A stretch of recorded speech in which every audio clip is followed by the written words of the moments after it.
Hello, everyone. Good afternoon. Good to see you. Good little talk here. I can't believe I just looking at the calendar and I see that we have less than a month left. So I can almost not believe that.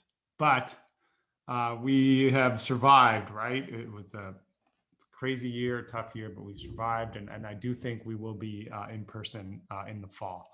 Of course, nothing's guaranteed in this life, but boy, the way the vaccinations are going and the effectiveness of the vaccinations sure seems to me that we will be in a very different place next fall.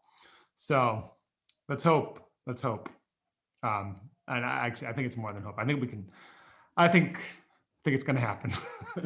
It just seems like we've hoped for so many things and been a little bit disappointed over the last year, but hey, we're there. Good. I see some of you are getting vaccines. I just got my second dose on Saturday. Felt a little under the weather yesterday, but I feel great today. So yeah, people are getting vaccinated. Pretty soon it's going to open up to just another week, I think. I think on the 15th, it opens up to everybody.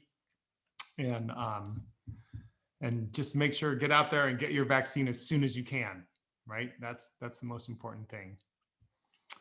All right, well, I hope you're all doing well. I hope you had a very nice weekend, and it's so nice to be here in Santa Barbara. The weather is amazing, and had a little dinner with my kids last night for Easter, and it was just so fun.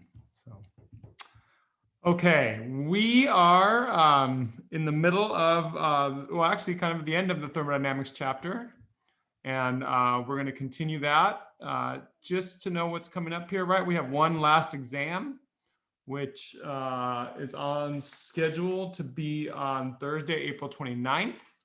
That'll be exam 3, and then we have a final exam the Monday right after that. So 2 exams kind of in a row with only just about 3 or 4 days between them. But no worries. You just keep up what you're doing, and you guys will do great. Okay. Let's see. Good. Any questions before we jump in here? There will be a review test for the final. I will basically just reassign the review tests for each of the tests we've had, and that'll make it so that the questions scramble a little bit, and you can use that to review for the final. Any other questions?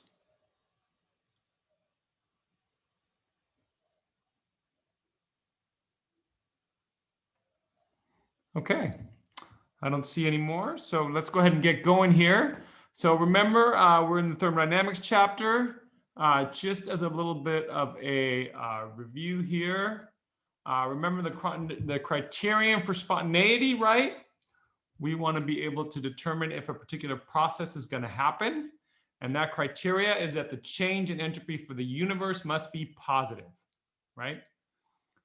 And so there are ways you can calculate that, but it gets a little cumbersome. So what we did is we focused on the system, and we came up with a function called delta G, which is the change in free energy. And it turns out that the change in free energy is proportional to negative the change in delta S universe, right? So a positive delta S universe corresponds to a negative delta G for the reaction, all right?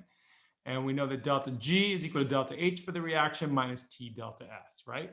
And we learned that we can calculate delta S, right, from tabulated entropies, the sum of the entropies of the products times their stoichiometric coefficients minus the sum of the entropies of the reactants times their stoichiometric coefficients, right?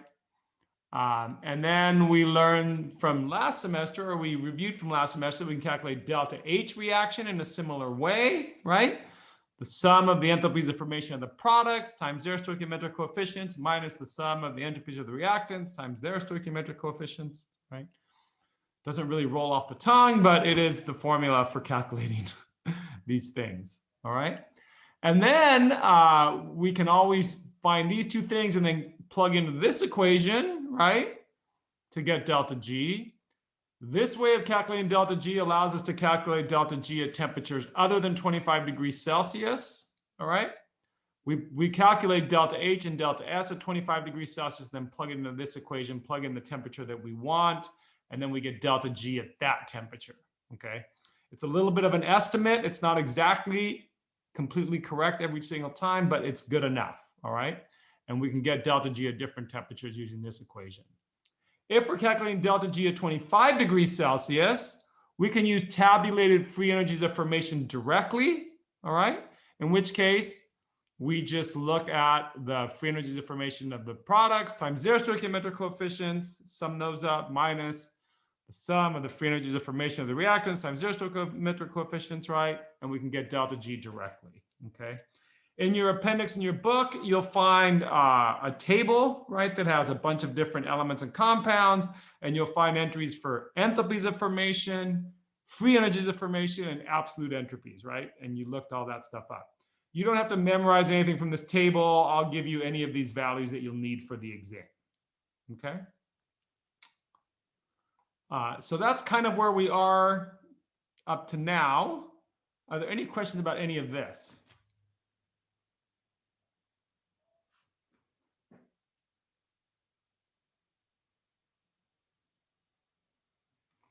Taylor. Here was kind of an in general question, but I think I understand it.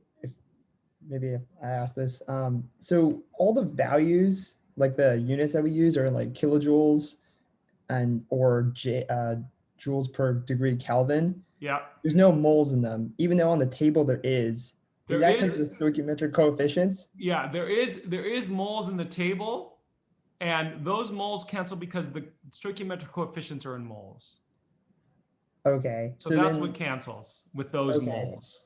But for a reaction, if you write a reaction, you know, if you have a reaction, A plus 2B goes to C, right? And you have delta G, that is just in units of joules or kilojoules, right? That doesn't have per mole in it because that's specified for the reaction as written. Okay. If you were to specify it per mole, you'd have to specify it per mole of what, right? Because it's going to be different for per mole of A than it will be for per mole of B, right? Because A has a 1 and B has a 2. So you could specify it per mole, but you'd have to specify per mole of which reactant or product. So the per mole is kind of built into the chemical equation. Correct. Basically, okay. Correct. This is this when you write a chemical equation, this is the delta G for that reaction. That means when 1 mole of this reacts with 2 moles of that to form 1 mole of C, the free energy is this value. Okay. Okay. If you want to specify per mole of any reactant or product, you have to take into account the stoichiometric coefficient. So the value, so for example, let's say that was 10, right? If we want to specify per mole of A, it would be 10 joules per mole of A. If we wanted to specify in terms of moles of B, it would be 10 joules divided by 2 moles of B, right? Which would be 5 joules per mole of B. Okay. Okay. Oh, so you can make it per. You can, Okay. but typically we do it like that. Okay. But you can do it per mole of something. Yes. Okay.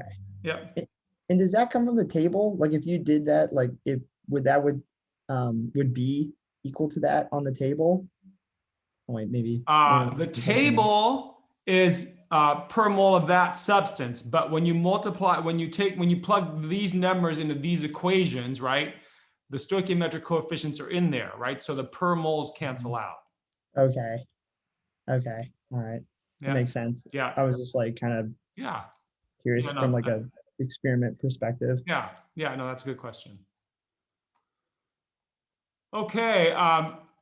Just as a little bit of a review here, I know you've already done some of this, but when you calculate delta G for this reaction now, we see that if we're calculating it at 298 Kelvin or 25 degrees Celsius, we know there are 2 ways to do that, right? One way would be, so method number 1 would be to find delta H reaction, which if you do that for this reaction, right, you look up everything in the tables, you find the delta H reaction is plus 187.2 kilojoules, okay? And then you find delta S reaction, right? And again, if you plug all that stuff in for this reaction into you get the data from the tables, you find that delta S is equal to minus 16.4 joules per Kelvin, right?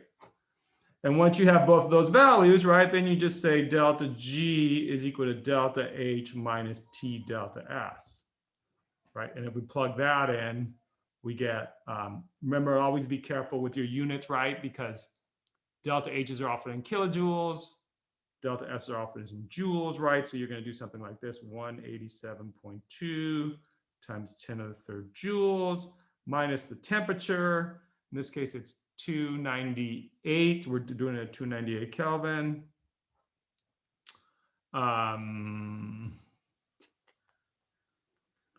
Then we got times delta S, right, which is negative 16.4 joules per Kelvin, right? And if we work that all out, we get 192.1 times 10 to the third joules, which is equal to 192.1 kilojoules.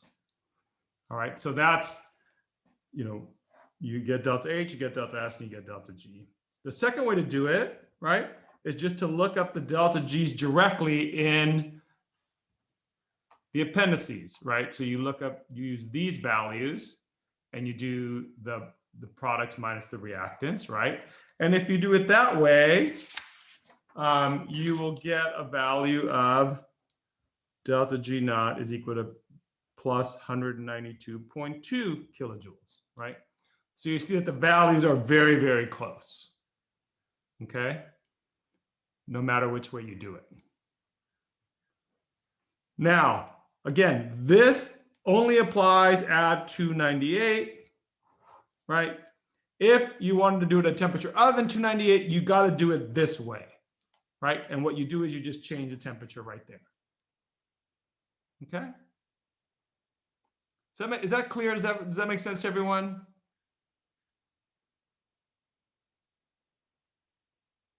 Yeah. Okay. Awesome. Great, great, great.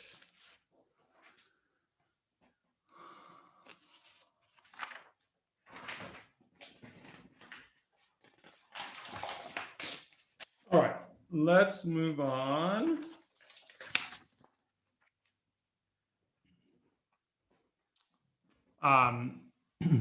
Delta G, the delta G for a reaction is related to the reaction itself in the same ways that we learned the delta H of a reaction is related to the reaction itself. So for example, if you have a reaction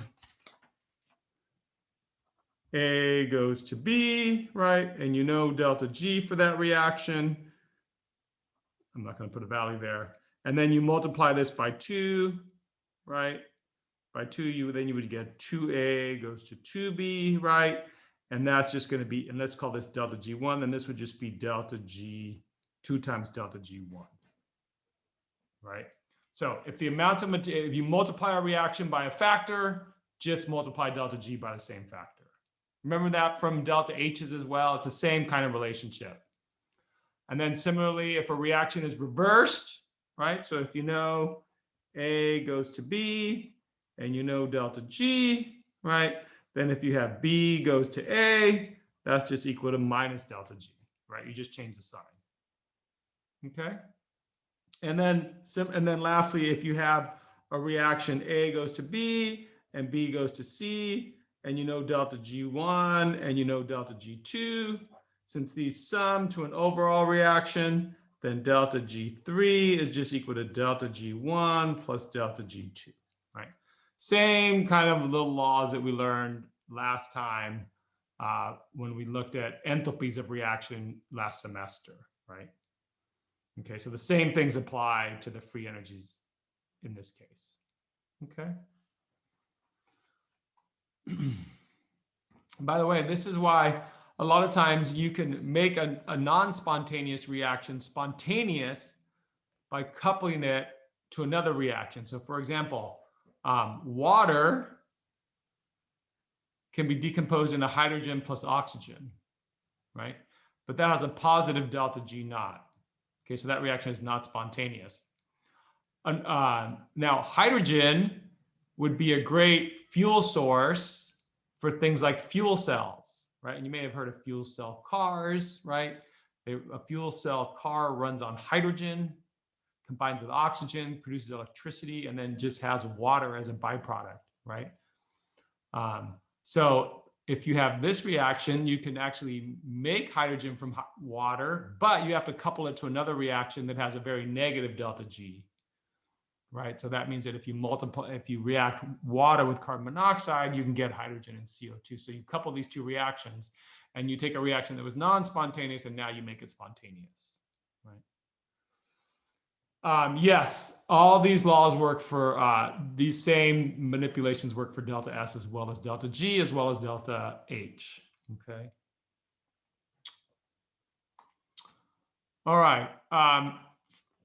One little question here, why is it called free energy? And I think, when we defined it earlier, I said it's the energy that's free to do work, right? So the easiest way to think about it, and I'm not going to really go through this reversible process because it's not that important for us right now.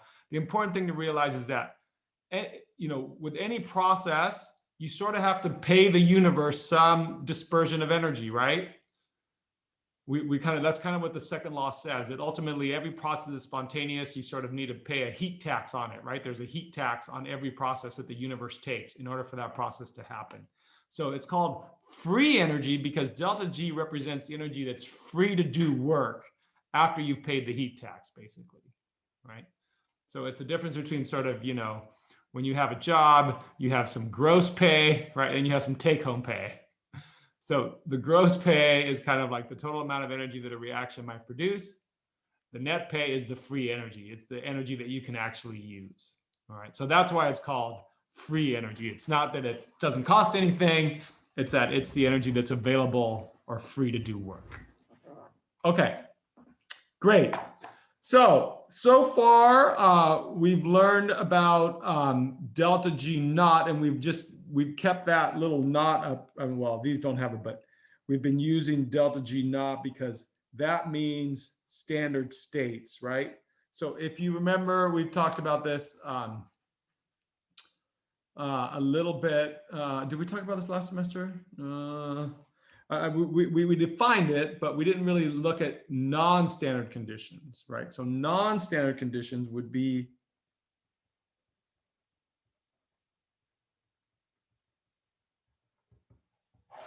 well, what happens for conditions where the concentration is not 1 molar, or the pressure of the reactants and products is not 1 atmosphere, right? Then delta G changes. Okay, it has a different value. So let's look at that right now. Delta G for non-standard states. Okay, so delta G is equal to delta G0 only when the reactants and products are in their standard states. For a gas, that means 1 atmosphere. For a solution, that means a concentration of 1 molar. All right. Under non-standard conditions, delta G, which we now don't have the naught because it's for non-standard conditions, is equal to delta G naught plus RT ln of Q, where Q is the reaction quotient that we learned about in the equilibrium chapter, right? Remember Q as the reaction quotient, right? So let's look at the evaporation of water, right, which we talked about earlier from the point of view of delta S, right? So vaporization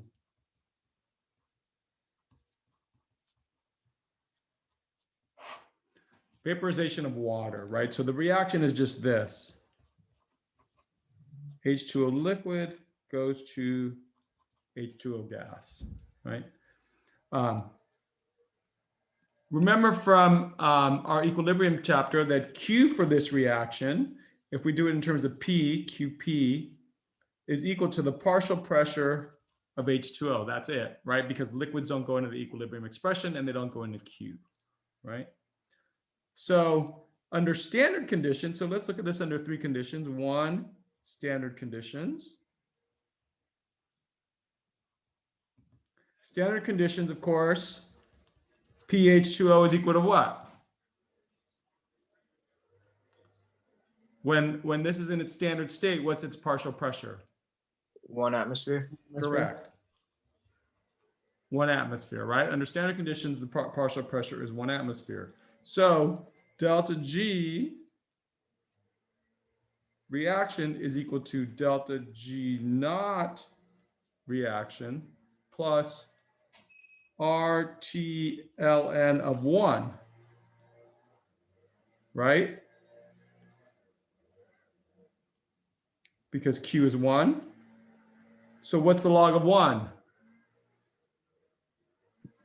0. 0, right? So notice what happens. Delta G is equal to delta G naught reaction, which for water vaporization happens to be 8.59 kilojoules per mole, right? So what can you say about the evaporation of water when the vapor pressure of water is 1 atmosphere? Is it spontaneous or not spontaneous? Not spontaneous. Not spontaneous, right? Because that's positive. Okay. So that's kind of like, of course, is the vapor pressure of water in the air right now 1 atmosphere? No, it's way, way less, right? The partial pressure of water in our air right now is way, way less than 1 atmosphere. Okay. It's probably just a small fraction of an atmosphere, right? Even in the most humid sauna, the partial pressure is not even 1 atmosphere. Okay. So, okay, so those are standard conditions. You'd have to have a partial pressure of water of 1 atmosphere. Now, what about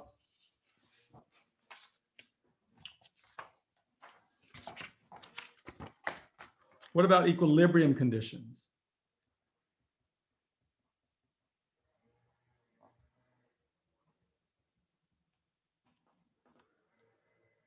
Under equilibrium conditions, what do we know about the relationship between Q and K? When a system is they're equal, right? Under equilibrium conditions, Q is equal to K. So for water, Kp is equal to 0.0313, right? So again, this was standard conditions. Now we're not under standard conditions, right? Now we're talking about a Q of 0.0313, right? Under standard conditions, Q is always going to be equal to 1. Okay. When everything is in standard state, Q is always going to be equal to 1. So under equilibrium conditions, that's what we know Q is equal to. So we can calculate delta G reaction is equal to delta G naught reaction plus RT ln of 0.0313. Okay, delta G naught reaction we said was plus 8.59 kilojoules per mole. Okay, the R to use in this equation is 8.314 joules per mole Kelvin. That's the same R that we use in the ideal gas law, but it's just converted into these different units. Okay, so it's the same R, just different units. So plus R times T, the temperature, 298 Kelvin, times the log of 0.0313. This is ln right here. Okay, and that comes out to be plus 8.59 kilojoules per mole, minus, multiply all this together, and you'll find that it's 8.59 kilojoules per mole. So delta G reaction is equal to 0. What does that tell you? When it's at equilibrium, what's going on? Is the reaction going to the right or to the left? It's going nowhere. It's going neither direction, right? So delta G reaction is equal to 0. Wait, Troy, where'd you get the minus 8.55 from? So the log of, when I take the log of 0.0313, that's a negative number, right? Because it's a number less than 1. Oh, okay. Okay, and then I multiply it by 298 and then 0.8314 and I get that number. And I changed it to kilojoules because this was in joules. Wait, so where did the 0.0313 come from?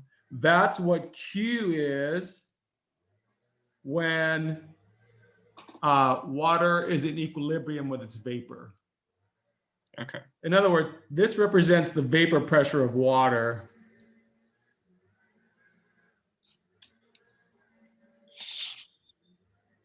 At 298 Kelvin, right? That's where it's at equilibrium. I'm just showing you examples of how to calculate. I'm just trying to get you to get a sense of what the difference between delta G and delta G naught. Okay, when you do calculations, you're just basically what you have to do is just learn how to substitute into this equation, right? So we'll get to that more generally in a minute, but basically, if you want delta G for a reaction under non-standard conditions, first you have to calculate delta G naught, which means you have to go to tables and calculate that the way we have been, right? And then you got to figure out what Q is and then plug into this equation. That'll give you delta G, all right? And what I'm trying to do here is I'm saying, look, when we're under standard conditions, right? Then delta G is equal to delta G naught, right? That makes sense because that's the definition of delta G naught, right? When we're at equilibrium conditions, delta G reaction is always going to be 0, right? Because the reaction is not going towards the right or towards the left, right? All right, and then finally, for water, so other non-standard conditions. So what's the vapor pressure of water, let's say here, you know, in Santa Barbara on a relatively dry day, you know, not too humid. The vapor pressure of water is about 5.00 times 10 to the -3 atmospheres, right? So we have some water vapor in the air, right? And that's, of course, can differ, right? If you're in Miami, that number is going to be a little higher. If you're in Arizona, that number is going to be a little lower, right? But this is sort of an average number, and it can vary even here. But let's just take that number to do this. So now we want to, okay, how do we calculate delta G, right? Again, same reaction, right? We're doing the same reaction here. H2O liquid goes to H2O gas, right?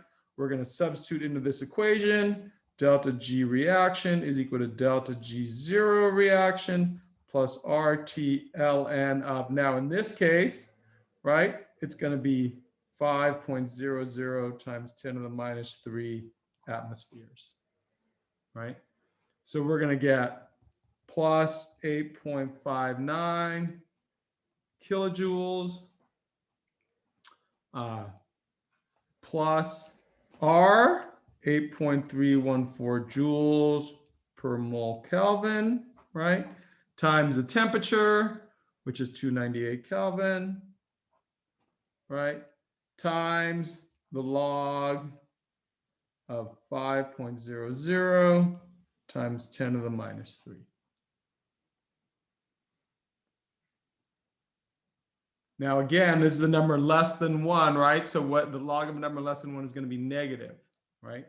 So this whole thing is going to turn out to be negative. So that's plus 8.59 kilojoules minus 13.1 kilojoules. And that's equal to negative 4.5 kilojoules.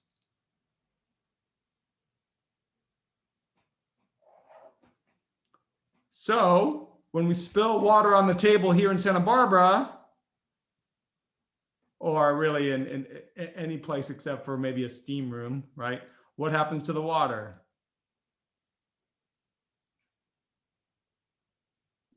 It stays there. It what? It evaporates. Oh, it evaporates actually. It evaporates, right? This reaction is spontaneous under normal atmospheric conditions, right? Under normal atmospheric conditions, when the vapor pressure of water is this reaction is spontaneous. Under standard conditions, right? when the vapor pressure of water is 1 atmosphere, which we wouldn't normally experience that, right? The vaporization of water is not spontaneous. Okay. But under our atmospheric conditions, it is. Does that make sense? Do you see the difference between delta G and delta G naught? Yeah? Questions or comments on that?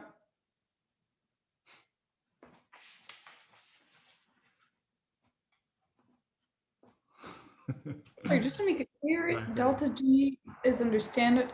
No, sorry, delta G naught is under. Delta G is under standard conditions, and delta G naught is under non-standard. No, the other way Or- around. The other way around. The naught needs standard conditions. So delta G naught is under standard conditions. Delta G is more general. It's under any conditions. You can calculate it under any conditions. So delta, they're equal only when everything is in its standard states. That's 1 atmosphere or 1 molar. Under non-standard conditions, you use this number, this equation, right? Under standard conditions, no matter what the reaction is, Q is always going to be equal to what? Right? Let's say I have any reaction. A plus B, B goes to CC plus DD, right?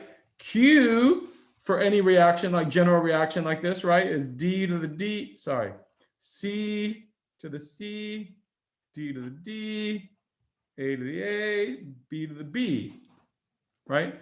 And let's say those are concentrations this time instead of partial pressures.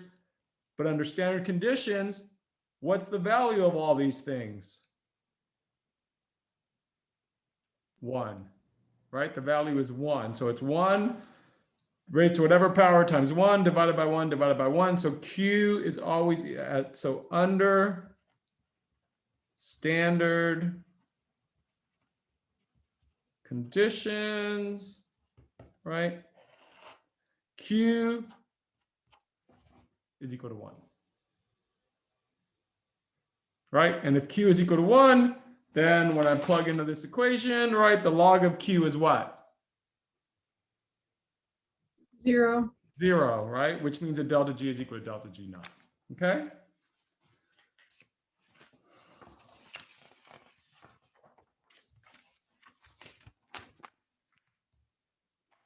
All right.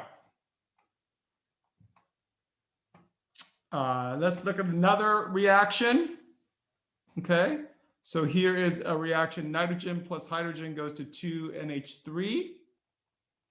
All right, and I want to calculate delta G at 27 degrees, 427 degrees for this reaction. And I want to calculate it under these conditions when the partial pressure of nitrogen is 33 atmospheres, partial pressure of hydrogen is 99 atmospheres, and the partial pressure of ammonia is 2 atmospheres. So the general process then for calculating delta G for this reaction under those conditions is I'm going to plug into this equation, right? I'm going to plug into that equation. So in order to do that, I first need this delta G 0, right? I need to find that delta G naught. So the way I find delta G naught, since this is not 25 degrees Celsius, I go and I find delta H. So I look up these values and I get this for delta H, right? I calculate delta S. I go look these things up in the table and I get this for delta S, right? And then I go delta G is equal to delta H minus T delta S, correct? And I get this value. So what does that tell you about this reaction under standard conditions? It's not spontaneous. Not spontaneous. Okay, not spontaneous under standard conditions. But this applies to conditions in which what? The pressure is 1, 1, and 1, right? But that's not what we have here. We have something different. Now, let's put what we're doing now, and let's connect it to something from the equilibrium chapter. Let's connect this to Le Chatelier's principle. Let's make a prediction here, okay? So we know that this is plus 46,360 joules. We know that it's not spontaneous. How do you think these conditions, when the partial pressure of nitrogen is 33 atmospheres, the partial pressure of hydrogen is 99 atmospheres, and the partial pressure of ammonia is 2 atmospheres. How do you think those conditions will compare to standard conditions? Do you think the reaction will be more spontaneous under these conditions or less spontaneous under these conditions? I would imagine more spontaneous More, exactly right. Why? because there's so many more moles on the left side. Exactly. Does everybody see that? Based on Le Chatelier's principle, since we're stacking the deck, right, on the side of the reactants here, yeah, we'd expect that to push the reaction to the right, based on Le Chatelier's principle, right? So we would predict, based on Le Chatelier's principle, that this number should become more negative, right, or less positive anyway, right? It may not be totally spontaneous, but it will be more spontaneous than it is under these, under standard conditions when everything is just 1 atmosphere. Yeah, are you with me? This making sense? Sorry, and that's just because we would put everything to be 1 atmosphere. Understand it. Remember, standard states everything is 1 atmosphere, right? So in other words, this delta G naught that I calculate here, right? That's for the partial pressure of nitrogen at 1 atmosphere, the partial pressure of hydrogen at 1 atmosphere, and the partial pressure of ammonia at 1 atmosphere. So that's what this applies to. What this problem is asking us for is to find delta G, not under the conditions where everything's 1 atmosphere, but we're under these conditions where I have these atmospheres, okay? And what we can see is that because of Le Chatelier's principle, since we have much more of the reactants and the products compared to standard conditions, we would expect these conditions to be more spontaneous than standard conditions. Let's see if we're right, okay? So now we're gonna calculate Q. Q is equal to the partial pressure of ammonia, right? Squared divided by the partial pressure of nitrogen to the first power divided by the partial pressure of hydrogen cubed. All right, so we find that Q is equal to 1.2 times 10 to the minus 7, right? We already calculated delta G earlier, right? That's just a repeat of that calculation. So delta G is equal to delta G naught plus RT ln of Q, right? So we plug in delta G naught, which we calculated from right here, plus R, 8.314 joules per Kelvin, times the temperature, 700 Kelvin, times the natural log of Q. And what we get is that delta G is now equal to negative 46,383 joules, or negative 46 kilojoules. So under these conditions, what can we conclude about this reaction? Now spontaneous. Now it is spontaneous, right? And that makes sense with what we already know from Le Chatelier's principle, that increasing the concentrations of the reactants relative to the products is going to push the reaction to the right. Okay? And we see that happening here. Does that make sense? I really want you to make these connections, because one important part about understanding chemistry is sort of to get the bigger picture, right? It's one thing to be able to calculate this. It's another thing to have chemical intuition and be able to predict it, right? That's what I want for you guys. I want you to be able to calculate it, of course, but I want more than that. I want you to have a sense of the chemical intuition that'll help you say, oh, of course, in this case, this would be more spontaneous than it was under standard conditions, right? So I'd expect a delta G that's more negative. And in fact, that's what we get. Okay. Taylor.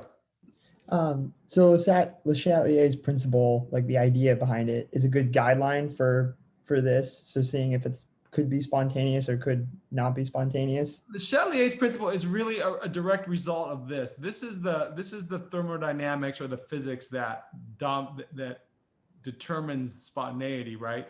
And Le Chatelier's principle is just the principle that follows from these thermodynamic principles. Okay. Is there another guideline too? Like instead of the concentrations, like temperature? Like we know. Well, temperature is determined primarily from delta G is equal to delta H minus T delta S. Right? So you can get the temperature dependence from that. Okay. But so Le Chatelier's principle is kind of based off this idea here. Yeah, it really grows out of this. We learned it before, but this is kind of the math or the physics behind it. Okay. Oh, I see on the table now. Okay, that makes sense. Okay, thank you. Okay, very good. All right, so I'm gonna have you try one here. Start a poll and have you answer this question.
Okay.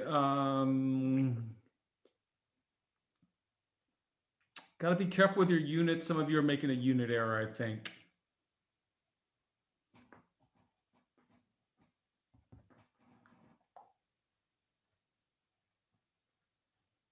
Let me go ahead. I think I'm going to go ahead and end this, and then we'll do it here together.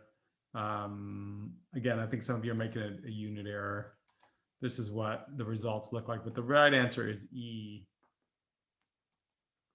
Well, you got to remember that this is in kilojoules, right? So that's minus 33.3 times 10 to the third joules, right? Plus R 8.314 joules per mole Kelvin times T 298 Kelvin times Q. Q, right, is the partial pressure of ammonia squared divided by the partial pressure of nitrogen divided by the partial pressure of hydrogen cubed, right, because of that 3. So you plug all those in and you get that number. So that's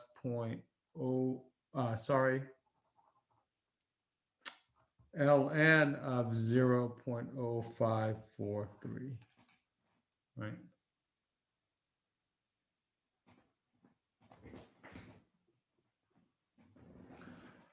And so if you do that, you get minus 33.3 times 10 to the third joules minus 7.22 times 10 to the third joules, right? Because that number comes out negative, and that's equal to negative 40.5 times 10 to the third joules.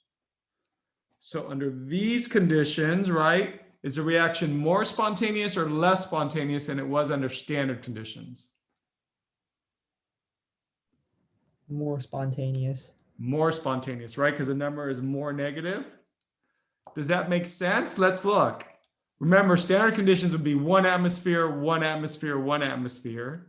Here we have 1.9 atmospheres of nitrogen, 1.6 atmospheres of hydrogen, and 0.65 atmospheres of ammonia, right? So again, here we're stacking the deck on the side of the reactants compared to the products, right? So again, we would expect this reaction to be more spontaneous under these conditions than it was under standard conditions. All right. Questions? So those of you that made the unit error, do you see the error there with the units?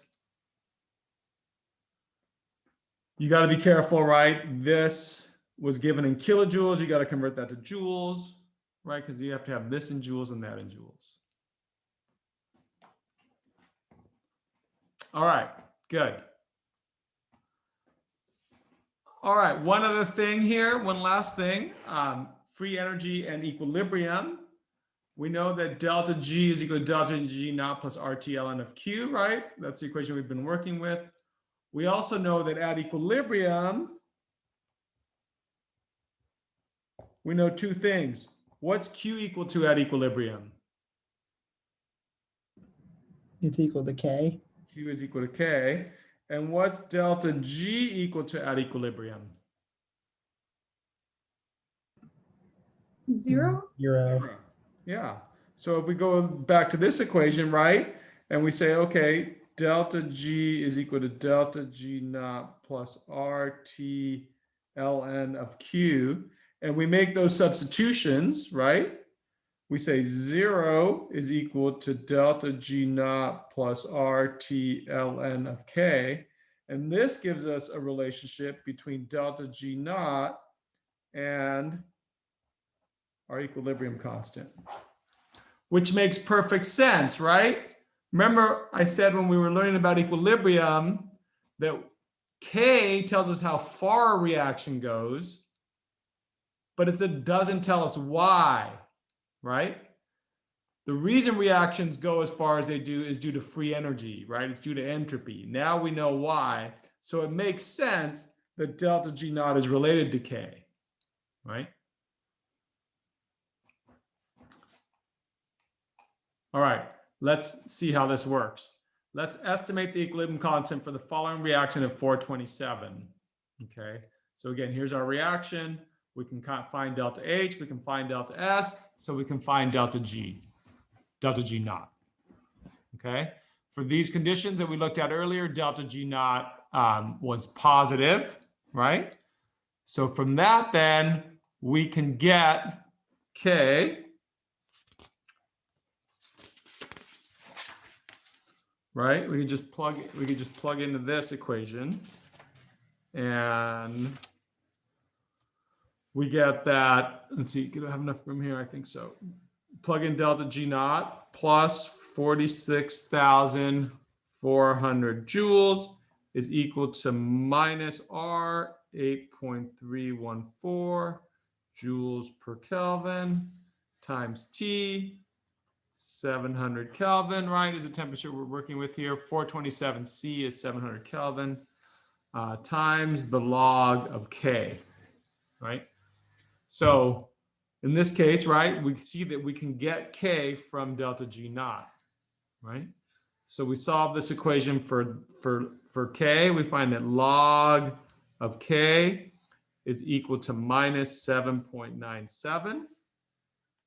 So K is equal to e to the minus 7.97, which is equal to 3.45 times 10 to the minus 4.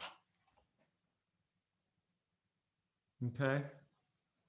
So let's think about this intuitively for a minute. What do we know about the value of delta G naught? It's a big positive value, right? What does that tell you? That tells you that under standard conditions, the reaction is not spontaneous, right? So if that's the case, we would expect an equilibrium constant that's less than 1. And in fact, that's what we get, right? So in other words, there is a relationship between delta G naught and K, right? As we might expect, right? What can you say about K? So we have that equation, but again, let's just think about this conceptually for a minute. If you have a delta G naught that's less than 0,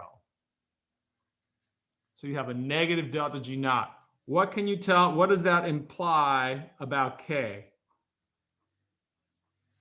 The equilibrium constant. That the reaction doesn't go very far. A delta G less wait. than 0 would be, a delta G 0 less than 0 would be, what does that tell you? That tells Sorry. you that when Q is equal to 1, the reaction goes to the right. Yeah? Yes. Follow me here, everyone. This is a little tricky, but it's super helpful if you can understand this, right? If delta G naught is less than 0, that tells you that under standard conditions, in other words, when Q is equal to 1, the reaction is going to go which direction?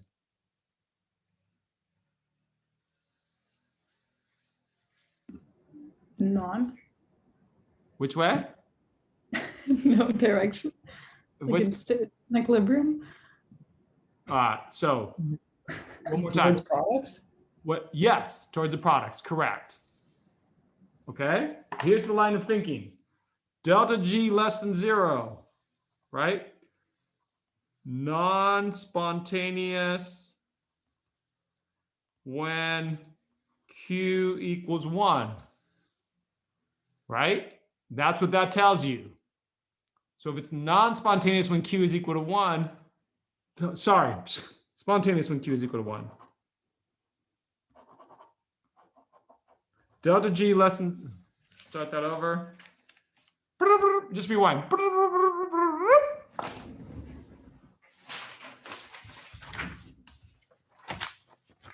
It's confusing enough. I don't have to confuse it any further. Delta G naught less than 0.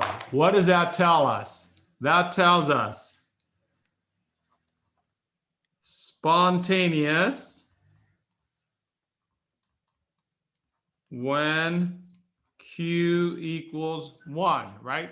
That's what the 0 means. Q is equal to 1. It means standard conditions, right? So if it's spontaneous when Q is equal to 1, that means it's going to go to the right? It's going to go towards products. Therefore, toward products. If it goes towards products when Q is equal to 1, what can you conclude about K? That it's bigger than 1? Yes, exactly correct. Right? So look at that. Okay? Delta G naught less than 0 tells you that K is greater than 1. All right. What about delta G naught greater than 0? What does that tell you about the spontaneity when Q is equal to 1? Non-spontaneous. Non-spontaneous when Q is equal to 1, right? That means the reaction is going to go in which direction? To the left. Okay, I'll keep that in mind. Thank you. Towards reactants. Towards reactants. Exactly right. So what can we conclude about K? It's less than. K is less than 1. Okay? And what about the great coincidence if it just happened to be, right, that delta G naught was equal to 0? Doesn't happen very often. I mean, I can't think of one off my head, but I'm sure at some temperature there's some reaction where delta G naught is equal to exactly 0. If that was the case, what would you know about K? 0. Not 0, but you're on the right track. 1. 1, right? If there was a case, and I'm not even going to write it down because it's so rare, but if there was a case where delta G naught was equal to exactly 0, then that would imply that the equilibrium constant was exactly 1. Why? Because the delta G naught of 0 tells you that when Q is equal to 1, the reaction doesn't go in either direction, right? And if it doesn't go in either direction, that tells you that it's at equilibrium. Are you with me? Hola, Minerva. What do you have for me? Hi. So when delta G naught equals 0, does that mean it would be spontaneous or non-spontaneous? Or would it Spontaneous. depend No, on when the- it's equal to 0, Yeah. so that would be just at equilibrium. It would neither be spontaneous or non-spontaneous. It would go in neither direction. Okay. Okay? Because typically spontaneous means it goes to the right, non-spontaneous means it goes to the left. So really the options are spontaneous, non-spontaneous, equilibrium. Okay. That Okay. makes sense. Yeah, I understand why you asked that question though. All right, let's see if you got this a little bit. Answer this question for me.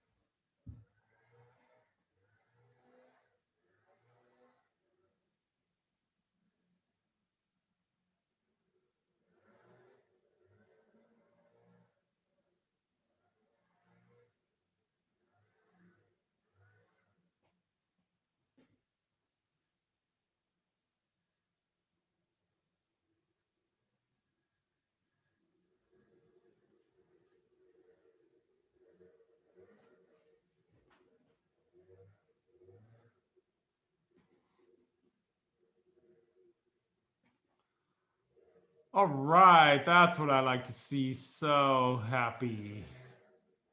Everybody, almost all of you got that right. Nice work. That's correct. Delta G naught is greater than 0, right? Because an equilibrium constant that is less than 1 means that if Q is equal to 1, the reaction is going to the left, right? So that means delta G naught is greater than 0, right? Okay, very good. One last question here. This is a tough one, but just see if you can just reason through this.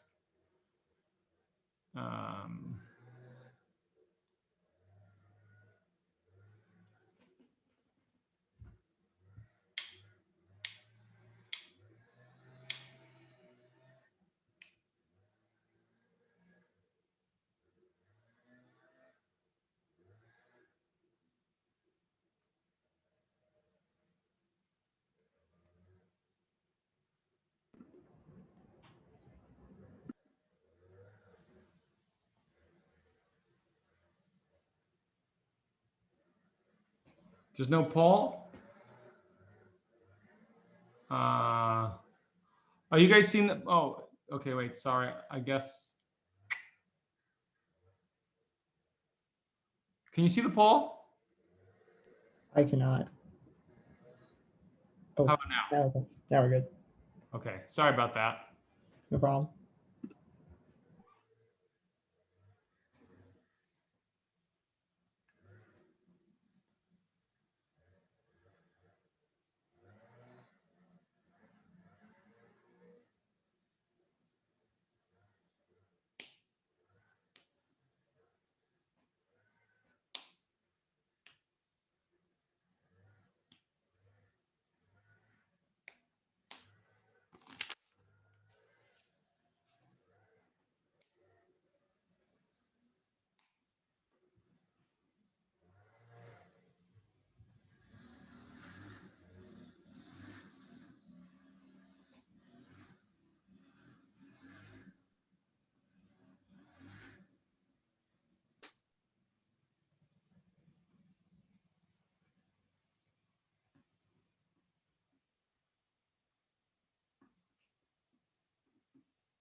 Okay, just a few more seconds and I'll end it.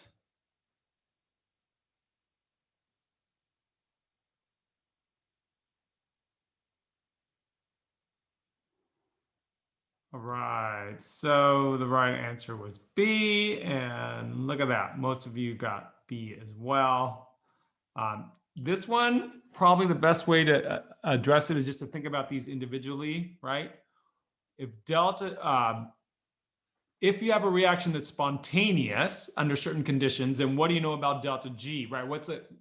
If it's spontaneous, then delta G must be Negative. Less than 0. right? Negative. So you know that delta G is less than 0. And then if a reaction is spontaneous, right, then now just think back to the equilibrium chapter. If a reaction is spontaneous in the forward direction, right, then what do you know about the relationship between Q and K? Is Q less than K or is Q greater than K? If it's spontaneous in the forward direction, right, then Q has got to be less than K, right, because it's going to the right. Remember that from the equilibrium chapter, right? Q less than K, reactions going towards products. Q greater than K, reactions going towards reactants, Reactant. right? Q equals to K, Equilibrium. equilibrium, correct. Okay, very good. Oh, look at that. We finished this chapter. Good job, you guys. Let's see, I think Taylor, do you have a question?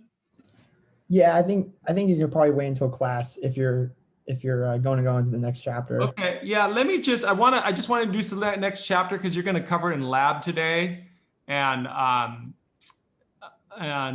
well, this week, and we're going to be a little bit behind in lecture. So you're going to have to learn some of this during the lab, and then we'll come back to it in lecture. We're not going to get through this next entire chapter in time for the lab. So, but let me at least introduce it. Unless you're, but again, I'm happy to answer any pressing questions if you have it. So our next chapter is on electrochemistry. And isn't that convenient? There's another little tro hiding right in here. In this chapter as well. It's just all over the place. All right. So electrochemistry is the study of sort of the relationship between electrical current or voltage and chemistry. All right. And this is a very important chapter for a number of things. So I'll tell you a couple of places where it comes into play. So you've all seen thunderstorms, right? So what happens in a thunderstorm, right? You get these sort of clouds that sort of look like this, right? And the reason they look like that is because you have rising air currents, right, that go up. And those rising air currents, cause the thundercloud to go up into the atmosphere. And all that rising air causes all the moisture. You have to have a lot of moisture in the air too. The water molecules sort of rub against each other, and electrons get basically dislodged. Okay. And what happens is that you build up charge separation within the cloud. Okay. And let's see, I always forget this. The top of the cloud has the negative charge, is that right?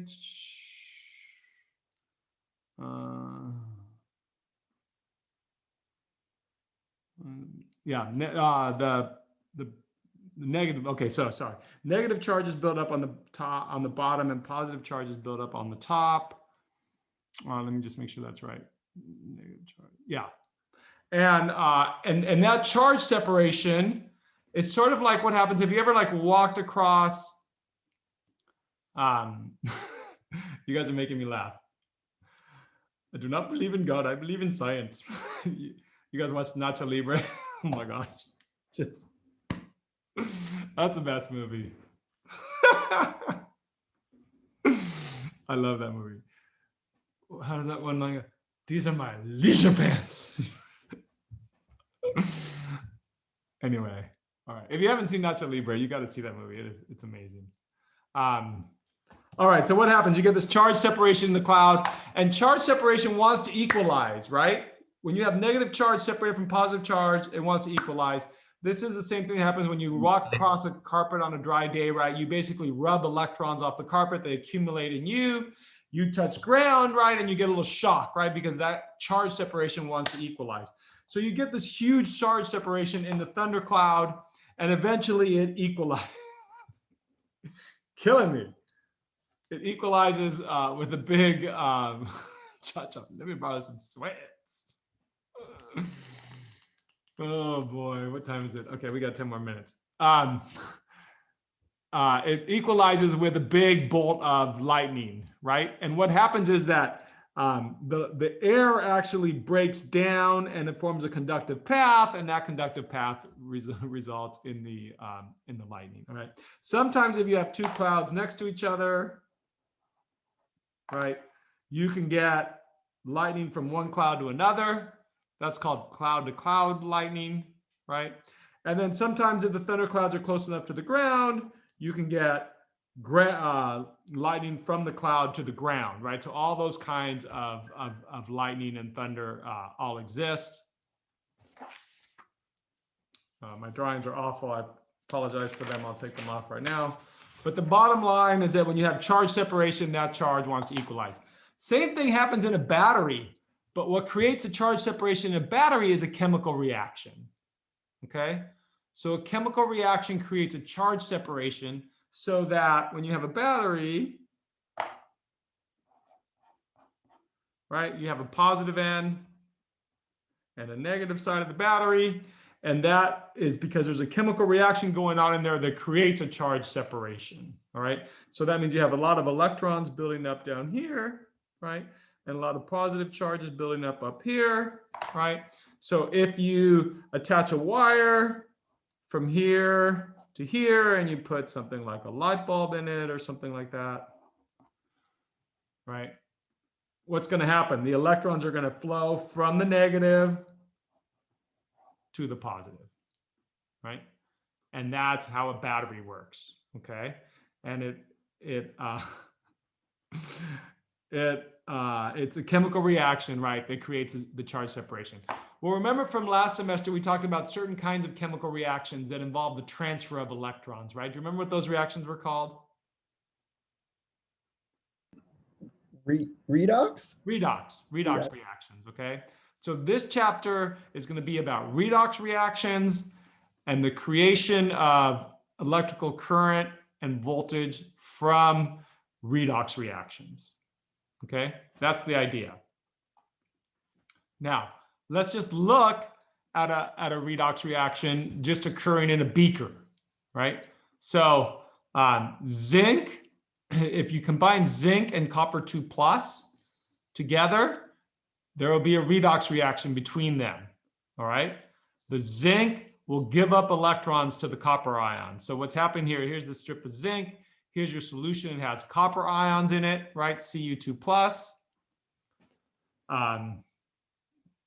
Electrons are going to flow from the zinc directly to the copper 2 plus, right? Because in order for this reaction to happen, electrons got to go from there to there. Zinc becomes zinc 2 plus, right? And copper 2 plus becomes copper solid. So what happens over time in this reaction is you're going to see the blue color fade. Why is it fading? Because the copper ions are reacting. The zinc ions are going to be going into solution, right? Zinc solid is going to turn into zinc 2 plus, all right? And you're going to see the growth of copper right there on the surface of the zinc, okay? That is a redox reaction, okay? So what happens in an electrochemical cell? An electrochemical cell, what you do is you separate the zinc and the copper so that the electrons can't go directly from the zinc to the copper unless they travel through a wire, right? So imagine taking the zinc and putting it somewhere else and the copper solution on the other side and then connecting them by a wire. Well, the tendency for this reaction to occur is very strong. So the electrons will actually go through the wire, right, to find the copper ions. And the reaction will occur nonetheless, but it'll create electrical current, all right? So electrical current